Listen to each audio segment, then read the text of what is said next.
তারা মনে করতো যে আমি যদি কথা বলি তাহলে 2000, 5000, 40,000 মানুষ আরো ইনফ্লুয়েন্সড হবে। আমাকে এরকম বোঝানো হয়েছে যে তুমি যদি কথা বলো অনেক মানুষ মারা যেতে পারে। চারদিকে মেন্টাল প্রেসারে ছিল, দেশে আসতে দিবে না, তাও আসছি।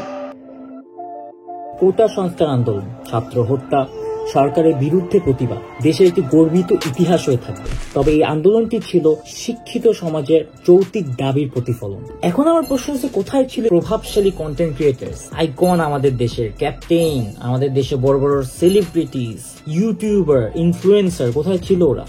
আমরা এখন পর্যন্ত অনেক দেখেছি যে আমাদের অনেক বড় বড় কন্টেন্ট ক্রিয়েটারদের দেখেছি, যেমন সালমান মুক্তাদির বলো, এনায়েত চৌধুরী বলে, আমি কারো নামটা না নিই, তবে কিছু কিছু মানুষ অনেক আগে আসছে, আমাদের পাশে ছিল যখন তারা জানতো তারা যদি মুখ খুলে তাদেরকে অ্যারেস্ট করা হবে, তারা যদি মুখ খুলে তাদের বিরুদ্ধে অ্যাকশন নেওয়া হবে, তারপরেও তারা সাহস করে মুখ খুলছে, সামনে আসছে, রাস্তায় নামছে এবং স্টুডেন্টদের পাশে ছিল। তখন কোথায় ছিল আমাদের এত সাপোর্ট যে করি আমরা, সাপোর্ট করে করে একটা কন্টেন্ট ক্রিয়েটারকে এতটুকু জায়গায় নিয়ে যায়, এখান থেকে এখানে নিয়ে যায়, কোথায় ছিল সে কন্টেন্ট ক্রিয়েটার যাদেরকে নিয়ে আমরা এত লাফাইলাম?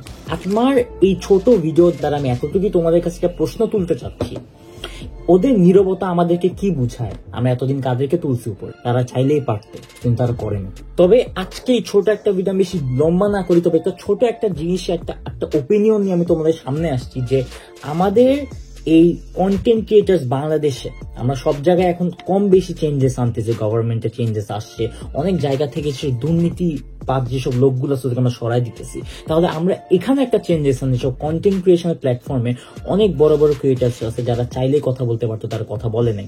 সেটা আমি খালি ক্রিয়েটার্সের জায়গায় বলবো না, সেখানে আমি অনেক নায়ক নায়িকা, অনেক বড় বড় সেলিব্রিটিস, অনেক বড় বড় ইনফ্লুয়েন্সার্স, তারা চাইলেই পারতো, করে নেই।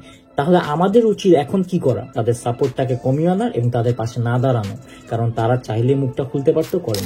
আমাকে এখনই তোমরা এটা বলো যে এইসব কন্টেন্ট ক্রিয়েটার যাদেরকে আমরা এত সাপোর্ট করে তুললাম, ওরা কই ছিল? আজকে তোমাদেরকে একটা জিনিসই বলতে চাই আমি, যে আরো নতুন নতুন কন্টেন্ট ক্রিয়েটার যারা আওয়াজ তুলছিল, তাদের পাশে দাঁড়াও, তাদেরকেই সাপোর্ট করে এবং তাদেরকে উপরে তুলো। যারা এত বড় বড় সেলিব্রিটি, যারা এত বছর ধরে আমাদের সামনে ওদের মাস্কটা খুলে নেয়, তাদের মুখোশটা আমরা কিন্তু চিনতে পারিনি, তারা কোন লেভেলের মানুষ ছিল, কতটুকু পাশে ছিল জনগণের জন্য। অ্যাকচুয়ালি কি করতো তারা? কি তাদের ফলোয়ার্স গুলা বিজনেস পারপাসে নিত? তারা কি এগুলাকে একটা তাদের নিজস্ব একটা বিজনেসে নিয়ে গিয়েছিল, কমার্শিয়াল মাইন্ডেড হয়ে গেছিল, নাকি অ্যাকচুয়ালি জনগণের পাশেই ছিল এসব কন্টেন্ট ক্রিয়েটার্সটা? আর এটা আমাদের এই যুদ্ধ যা হয়েছে আমাদের দেশে, সেটার দ্বারা প্রমাণিত হয়ে গেছে, অনেক মুখোশ খুলছে। আমরা ট্রাই করব এইসব কন্টেন্ট ক্রিয়েটার্সদের ব্যান করে ছোট ছোট কন্টেন্ট ক্রিয়েটার্স যারা আছে, ছাত্র যারা অনেক নতুন নতুন ভালো ভালো কন্টেন্ট মেক করতেছে, আমরা তাদের সাপোর্ট করি। যারা আওয়াজ তুলছে তাদেরকে সাপোর্ট করি, তাদেরকে অ্যাডমায়ার করি, তাদেরকে রেসপেক্ট করি, তাদেরকে সাপোর্ট করে উপরে উঠাই, কারণ তারাই ছিল আমাদের সত্য ইনফ্লুয়েন্সার্স, কন্টেন্ট ক্রিয়েটার্স, এবং তারাই আমাদেরকে বিপদের সময় সাহায্য করছে, রাস্তায় নামছে, মানুষদের সাহায্য করছে।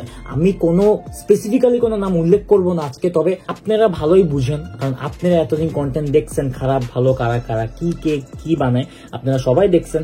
তবে আপনারাই এখন বের করতে পারবেন যে আপনারা সবাই কম বেশি জানি কাদের অ্যাকচুয়াল মুখোশটা খুলছে, কারা মাস্কের পিছনে কি ফেস লুকিয়েছিল, এটা আমরা খুঁজে পাইছি। এই যুদ্ধ যেটা আমরা স্টুডেন্টরা গেছি, যেটার মধ্যে দিয়ে আমরা দেখতে পাইছি কারা অ্যাকচুয়ালি মানুষের পাশে দাঁড়ায়, কারা অ্যাকচুয়ালি মুখ খুলে, তাদেরকে আমরা কাট অফ করি এবং নতুন নতুন কন্টেন্ট ক্রিয়েটার যারা অ্যাকচুয়ালি ভালো করতেছে তাদেরকে সাপোর্ট করি এবং তাদেরকে অ্যাডমায়ার করি যারা আমাদের পাশে ছিল। আমরা যদি কাউকে উপরে তুলতে পারি, আমরা কাউকে নামাতেও পারি। মনে রাখবেন, ইউনিটি ইজ দ্য স্ট্রেংথ। সেটা আমাদের ছাত্র সমাজই দেখায় দিচ্ছে ইউনিটি কত বড় একটা স্ট্রেংথ। কম বেশি সবাই দেখছি কারা আমাদের জন্য করছে, কারা আমাদের জন্য করেনি। আজকের জন্য এতটুকু, আমি বেশি কিছু বলবো না। তবে শেষ একটা জিনিসই বলতে চাই, মনে রাখবে ইউনিটির মধ্যে যে স্ট্রেংথ আছে, আমরা সবাই একত্রে যদি একটা যে একতা দিয়ে আমাদের মধ্যে যে স্ট্রেংথ আছে, ওটা দমন করা তো সহজ না এবং কেউই পারবে না সেটা। আশা করি বিগত 2 সপ্তাহের মধ্যে যা হয়ে গেছে, এর থেকে বড় এক্সাম্পল এই দেশ কখনো এক্সপিরিয়েন্স করেনি। আমি আঙ্গান এক্সপ্লোরস, ভুলবশত যদি কিছু বলে থাকি ক্ষমা করবেন। ছোট একটা চ্যানেলের ওনার, আহামরি কোনো কন্টেন্ট বানায় না, তবে আজকে ছোট একটা বার্তা দেশের জনগণের কাছে পৌঁছা দিতে চাইছি। ভুল হয়ে গেলে ক্ষমা দৃষ্টিতে দেখবেন। আজকের জন্য এতটুকু রাখছি। আঙ্গান এক্সপ্লোরস সাইনিং আউট। আশা করি নেক্সট কোনো একটা এপিসোডে কোনো নতুন কিছু আমি সামনে আসবো। ভালো থাকবেন, সেফ থাকবেন এবং যা করবেন দেশের জন্য করবেন, ভেবে করবেন। বিদায় নিয়ে আজকের জন্য অঙ্গন এক্সপ্লোর সাইনিং আউট। আল্লাহ হাফেজ।